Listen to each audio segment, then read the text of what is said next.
ये एक पिता की चिंता है अपनी पुत्री के लिए, और उस चिंता से मुक्त होने के लिए ही मैंने ये प्रस्ताव रखा है। अपनी पुत्री के दांपत्य में विष नहीं घोल रहा हूं। मैं तो चाहता हूं कि उसके मुख पर जो मुस्कान है वो सदैव बनी रहे, परंतु प्रेम अंधा होता है, विवाह के बाद के क्लेश नहीं देख पाता। और फिर मैं तो पिता हूं, अपनी पुत्री की सुख सुविधाओं का ध्यान रखना मेरा कर्तव्य है और अधिकार भी। और विवाह तो बराबरी का संबंध होता है। जब मेरी पुत्री इस संबंध के लिए अपनी समस्त भौतिक सुख सुविधाओं का त्याग करने को सज्ज है, तो शिव क्यों नहीं? क्या शिव मेरी छोटी सी शर्त नहीं मान सकते? प्रेम तो शिव ने भी किया है ना, उन्हें भी उसका मूल्य चुकाना होगा। सारा त्याग मेरी पुत्री ही क्यों करे? अपनी दृष्टि पर बंधी हुई ये अहंकार की पट्टी खोल दीजिए। स्वयंवर की शर्त शिव पूर्ण कर चुके हैं, फिर अचानक ये नई परीक्षा, नई शर्त कहां से उत्पन्न हो गई? आप जो कर रहे हैं वो अनुचित है। भैया, मेरा आपसे यही सुझाव नहीं मांग रहा हूं और ना ही आग्रह कर रहा हूं। ये प्रजापति दक्ष का आदेश है। जाओ और ये प्रस्ताव शिव के समक्ष रखो, और यदि ये कार्य नहीं कर सकते तो और भी बहुत से दूत हैं मेरे पास। ठीक है, मैं जाता हूं, मैं स्वयं जाता हूं शिव के पास आपका ये प्रस्ताव लेकर।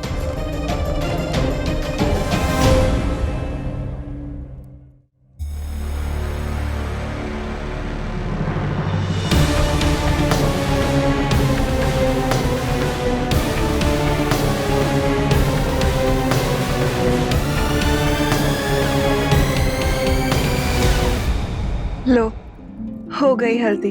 तुम्हारी प्रतीक्षा की घड़ी पूरी हो रही है सती। जाओ जाके स्नान कर लो, ताकि हम शिव की सती का सुंदर श्रृंगार कर सकें।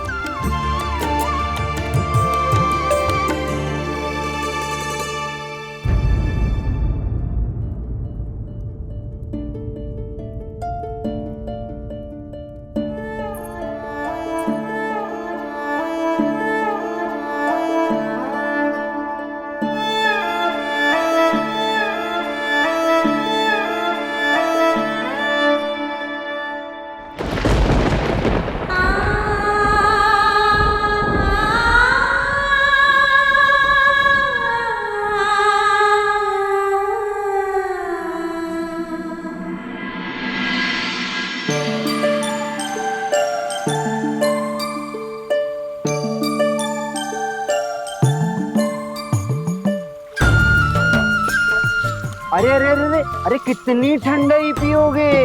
कैलाश के इस शीत में इतनी ठंडाई पियोगे तो ठिठुरोगे। अरे हटो, उसमें क्या ठिठुरना? हम ठहरे शिव जी के बाराती, और आज तो शिव जी का विवाह है। बारात में मैं ऐसा नाचूंगा कि पूरे बदन में तप आ जाएगा, और उसी का निवारण करेगी ये ठंडाई।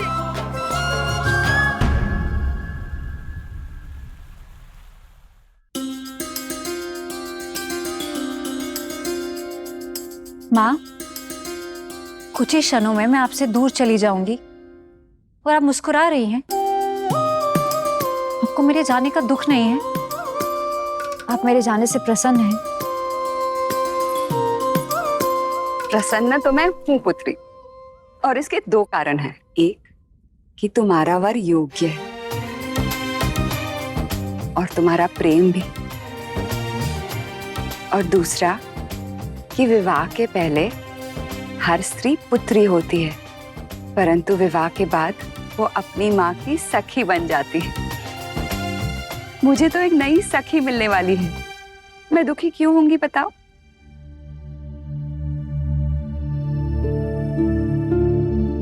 कदाचित पिताश्री के मुख पर भी ये प्रसन्नता होती।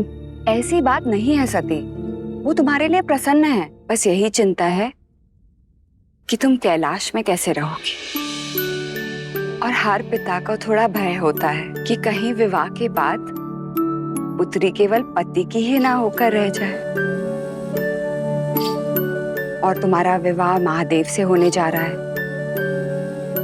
आशा है सती, ये शत्रुता तुम्हारे और तुम्हारे पिता के प्रेम के मध्य नहीं आएगी। माताश्री, मैंने कल आपसे प्रश्न किया था ना कि शिव को पाकर कहीं मैं पिताश्री को ना खो दूं। मुझे उसका उत्तर मिल गया है। आपने जिस प्रकार अपने पति के प्रति निष्ठा और पुत्री के प्रति स्नेह में संतुलन बनाया है, मैं भी अपने पिता और पति के मध्य वही संतुलन बनाऊंगी। मैं उनके बीच शत्रुता की डोर नहीं, मित्रता की डोर बनूंगी। आपने उनके मान और मेरे मान दोनों को आहत नहीं होने दिया। मैं भी पिताश्री और शिव दोनों के मान को आहत नहीं होने दूंगी।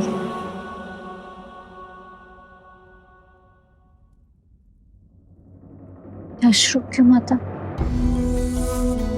पुत्री, माँ केवल 2 ही बार प्रसन्न होकर रोती है।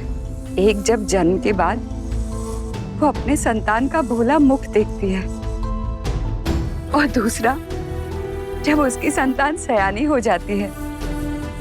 आज मेरी सती बड़ी हो गई और सयानी भी। अब मैं तुम्हें हर्ष से विदा करूंगी। माताश्री, आप ही की भांति मैं भी अपने कर्तव्यों का पालन करूंगी। पिताश्री और शिव के बीच की शत्रुता की खाई को काटने के लिए मुझसे जो संभव होगा मैं वो करूंगी। आप निश्चिंत रहिए। मैं इस घर से संबंध तोड़कर नहीं, बिखरे संबंध जोड़ने जा रही। ये मेरा वचन है और आज के बाद मैं इसकी चिंता नहीं करूंगी। शिव है ना, पूरी सृष्टि को संभालते हैं, हमारी समस्या भी संभाल लेंगे।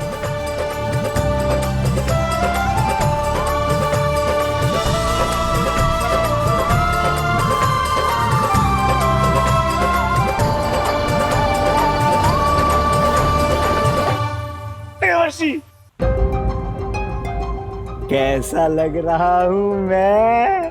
लग रहा हूँ ना गोरा गोरा, उजला उजला, सुंदर ना? विवाह के लिए पूर्ण रूप से सजा हूँ। बारात में केवल एक ही कमी थी, विदूषक की, जो तुमने पूरी कर दी। क्या मैं सुंदर नहीं लग रहा हूँ? अरे नहीं नहीं बड़बोला, तुम तो अति सुंदर दिख रहे हो। मैं तो केवल उपहास कर रहा था। कहीं तुम्हारी सुंदरता से कोई सुंदरी मोहित ना हो जाए वहां महल में, और एक की जगह 2 वधुएं लानी पड़ जाए कैलाश में। मैंने अभी विवाह के विषय में नहीं सोचा है। अच्छा। बड़बोला, तुम भोले ही रहोगे। चलो तुम्हें पुण्य स्नान करवाते हैं। चलो ठंडे झरने के नीचे खड़ा कर दो और उसके बाद ठंडाई से दूर। चलो तुम्हें पुण्य स्नान करवाते हैं।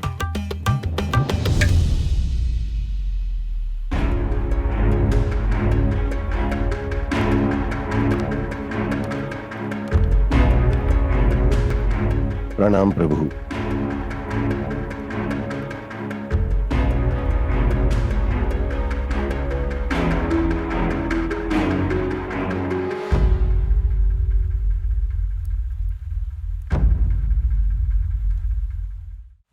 अभी तो गए थे देव ऋषि, लौटने का कोई विशेष कारण? क्या बात है?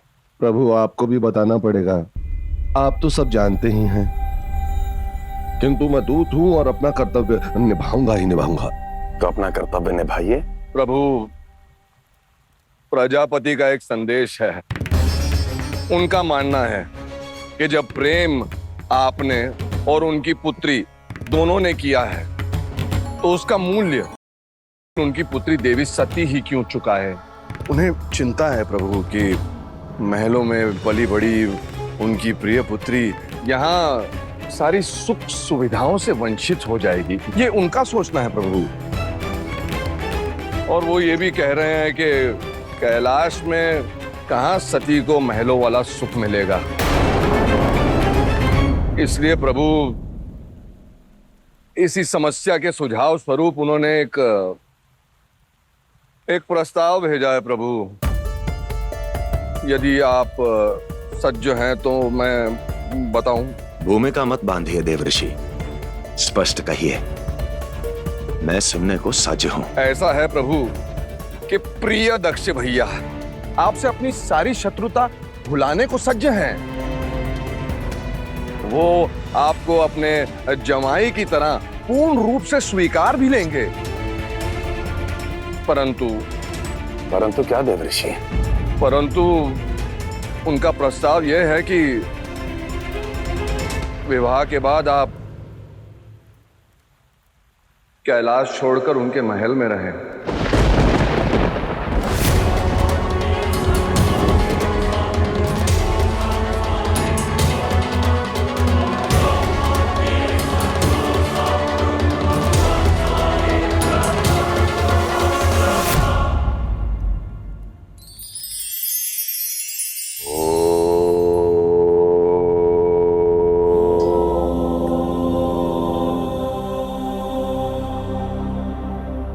एक नेत्रहीन व्यक्ति का सबसे बड़ा स्वप्न होता है इस संसार को देखना, जिसमें साथ देती है उसकी छड़ी, और ये छड़ी ही उसे उचित और अनुचित मार्ग दिखाती है। परंतु जब इस नेत्रहीन व्यक्ति को दृष्टि मिलती है, तब यह सबसे पहला त्याग अपनी उस छड़ी का ही करता है। परंतु निराश ना हो, क्योंकि किसी का साथ छूटने से एक यात्रा का अंत नहीं होता। उसके गंतव्य को सोचो, यात्रा जारी रहेगी।